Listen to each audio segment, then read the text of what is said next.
फर्क आपके लिए इन चीजों से कभी नहीं पड़ेगा।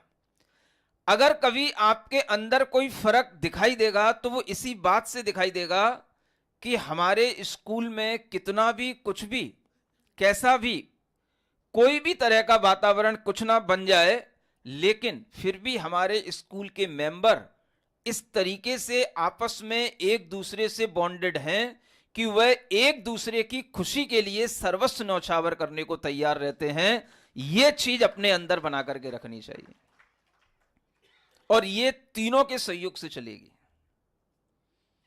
और ये अगर हम एक दूसरे की खुशी के लिए कुछ करेंगे तो आपके अंदर एनर्जी तो बढ़ेगी।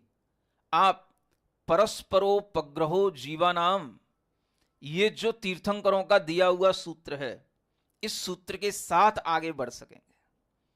और यही वो सूत्र है जो एक व्यक्ति को एक संस्था से जोड़ता है, एक संस्था को समाज से जोड़ता है और समाज को देश से जोड़ता है। परस्परोपग्रहो जीवानाम, जीवों का आपस में परस्पर में उपग्रह होना चाहिए, यानी एक दूसरे के लिए वह उपकार की भावना रखें, एक दूसरे के लिए अच्छा करने की भावना रखें, एक दूसरे के लिए उनकी खुशी को बढ़ाने की भावना करें।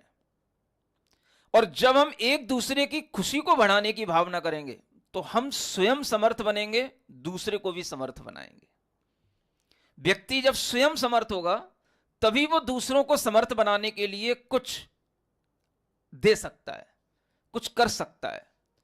और अपने आप को समर्थ बनाने के लिए आज सबसे बड़ी जरूरत है कि हम दूसरे स्कूलों के रिजल्ट्स को देख करके अपने आप को कभी डिमोटिवेट ना करें, दूसरे स्कूलों के बच्चों को देख करके या उनकी भी प्रोग्रेस देख करके हम कभी जेलसी में ना पड़े, दूसरों की प्रोग्रेस को देख करके हम कभी न इस तरीके से बिहेव करें कि कोई भी हम तरीका अपना लें, भाई किसी भी तरीके से हमारे स्कूल के नंबर बढ़ने चाहिए, वो तरीके गलत नहीं होने चाहिए।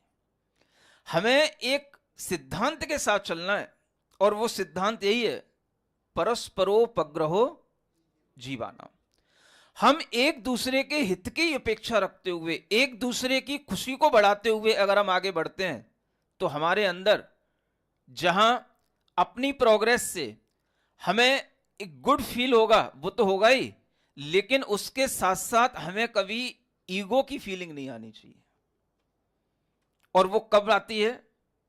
वो तब आती है जब हम कंपटीशन के माहौल में आ जाते हैं। आज हर बिजनेस, हर स्कूल, हर इंस्टीट्यूट के सामने कोई ना कोई कंपटीशन रहता है। बच्चों का कंपटीशन अलग है, स्कूलों का हायर लेवल का कंपटीशन अलग है। ये कंपटीशन में भी हमें कभी भी अपने अंदर इस तरीके से भावना नहीं लाना कि हम अगर कभी किसी से कम होते हैं या कभी किसी से ज्यादा होते हैं, कम होने पर हमारे अंदर एकदम से निराशा का भावना आए और ज्यादा होने पर एक ईगो फील होने का भावना है, हम ज्यादा अपने आप को अहंकारी ना बना लें। ये बात अगर हम अपने माइंड में बना करके रखते हैं और हम एक राइट थिंकिंग के साथ हमेशा आगे बढ़ते हैं तो हमारी प्रोग्रेस हमेशा होती रहेगी। व्यक्ति की प्रोग्रेस किसी दूसरे पर डिपेंड नहीं होती है, व्यक्ति की प्रोग्रेस उसके अपने इन्हीं सिद्धांतों पर डिपेंड होती है कि वह अपनी प्रोग्रेस के साथ में दूसरे की प्रोग्रेस में कितना हेल्पफुल हो रहा है। और ये अगर आप एक दूसरे के साथ में साझा बना करके रखोगे तो मैं कहता हूं कि आपने जो प्रोग्रेस अभी इन 7 सालों में हमने देखी है और आप